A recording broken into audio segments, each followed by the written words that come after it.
speaking of mission-driven organizations and leaders who are driving meaningful change, CAPE, the Coalition of Asian Pacifics in Entertainment, in partnership with Janet Young Productions, with support from Julia Gouw, launched the Julia S. Gouw Short Film Challenge in 2022 to provide short film production grants in an effort to support Asian and Pacific Islander women and non-binary filmmakers and their stories. It's one of my personal favorite mediums to tell important, thoughtful stories, and there are so many incredible people making art that way, like in indie and guerrilla ways. It's really, really exciting. So to spotlight the winners of this year's Short Film Challenge, we would like to introduce Janet Young, founder and president of Janet Young Productions and chair of AWE, Julia Gouw, chairwoman of Piermont Bank, philanthropist and advisory council member of AWE, and Michelle Sugihara, executive director at CAPE, the Coalition of Asian Pacifics in Entertainment.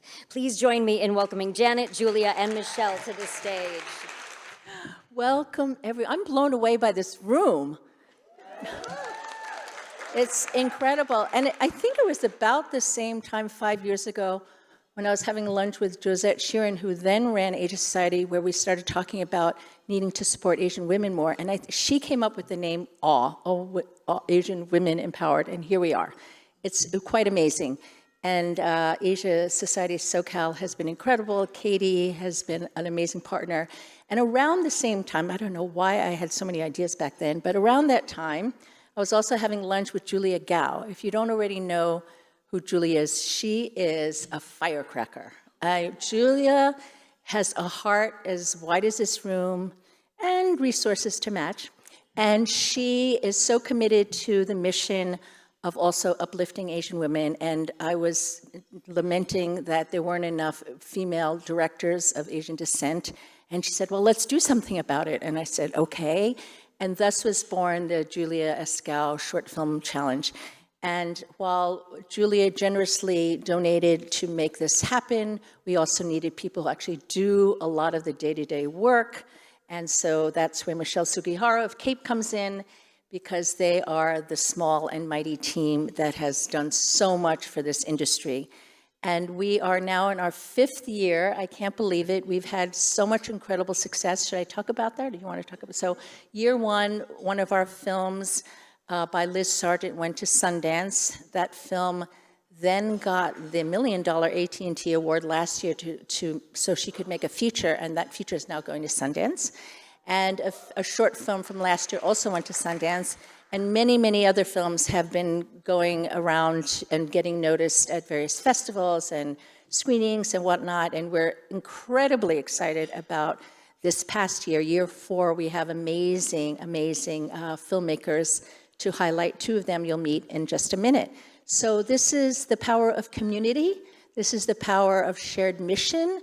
This is the power of friendship and the ability to genuinely and enthusiastically support one another. And I feel so just incredibly grateful to all of you and so pleased that we've been able to spawn these various programs and to bring all of you together today. First of all, I want to congratulate Katie Sue for organizing this all. It's really amazing that we have this room of very committed, very successful women, in this room. So, and the Short Film Challenge is the brainchild of Janet Young. I'm so grateful of her idea. When I mentioned to her, I'm very passionate in advancing AAPI, especially AAPI women in corporate, academic, government, just to uplift and to, give more empowerment to Asian women. So that's why, when I said that, something to do with also lack of Asian women representation in film and entertainment. So it was Janet's idea to do the Short Film Challenge, and Janet said that I'll bring Kate, Michelle Sugihara, introduce you to Michelle and the team, to run this Short Film Challenge. So it has become my most gratifying program that I'm involved with. So I wanted to thank, Janet and Michelle and, and the whole CAPE team, Rhian, that is in charge of the head of programs. So Michelle is very understated and the impact of, how, Cape and, like her team really helped, like to advance the career of AAPI in entertainment. And recently, Michelle has been awarded with Industry Leadership Award by the Critics' Choice Association for AAPI celebration. So congratulations, Michelle. And also, I wanted to mention that Rhian Moore was listed as Forbes 30 under 30 in entertainment this year. So huge, congratulations to the Cape team. So with that, I'll give it to Michelle. Thank you, Julia and Janet. What a wonderful room. I think AWE is such an apt name for what this group is, what this event is, and we're always so happy to be here to celebrate with everybody.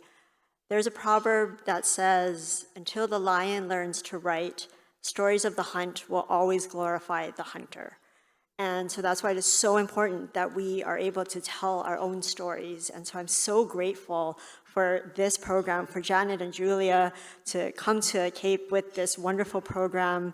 As they mentioned, we're heading into our 5th year, so we have 16 short films just in these past few years that we are now able to support the filmmakers as they go out into the world and be premiering at major festivals and making their features. So very excited to share with you the stories of 2 of our alumni, and you'll hear a panel with them today. And it'll be moderated by Rhian Moore, Cape's head of programs. And first we have a sizzle, and after the short sizzle reel, they will take the stage and you'll get to hear from all of them. So thank you all for being here and thank you for having us. Hello, my name is Rhian Moore, and I am the head of programs at Cape. It has been a true honor for me to spend the past 6 months working with our short film challenge year for filmmakers to create 4 absolutely astonishing, mind-blowing, brilliant shorts. And we're especially thrilled to have 2 of our filmmakers here today to chat a little bit more about their projects, Milk and Honey and Paper Daughter. I want to make the most of this time to spotlight our 2 filmmakers in front of a new audience of Asian women. So without further ado, Cami and Rachel, I'd love to know, could you tell us about yourself and your project? Hi, my name is Cami Kwan, and I am a stop-motion animator and a director, and I own an animation studio in Burbank called Apartment D Films, where we make stop-motion animation full-time.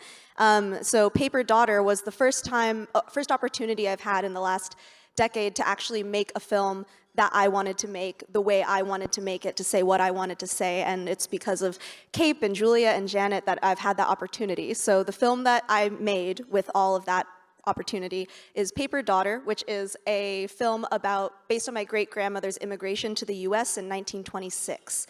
And so it deals with what immigration was like at that period, at the height of the Chinese Exclusion Act, and it deals with how you grapple with the guilt of receiving a sacrifice that you can never possibly hope to pay back, which all of us have received that at some point in our lives in some way. So tackling this very universal theme with a very specific story setting and using stop-motion animation. So that's Paper Daughter.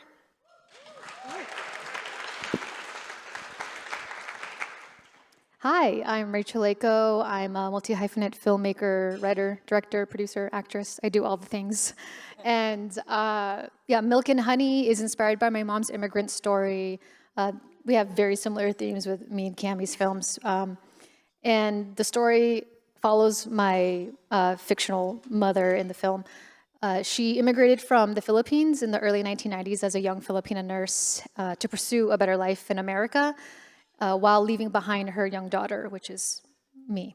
And I really wanted to make this film to honor her and all of the Filipino nurses in past and present and in the future, because Filipino nurses, I believe, are there's a very huge undertold story in the fabric of American history, and I just really wanted to showcase that and educate, lots of. If you ask the common American if they know why there are so many Filipinos in, if you walk into the hospital, you will see one for sure, at least 1 or 2, but more like a handful. They can't tell you why, and so I wanted to make this story to honor my culture and my history.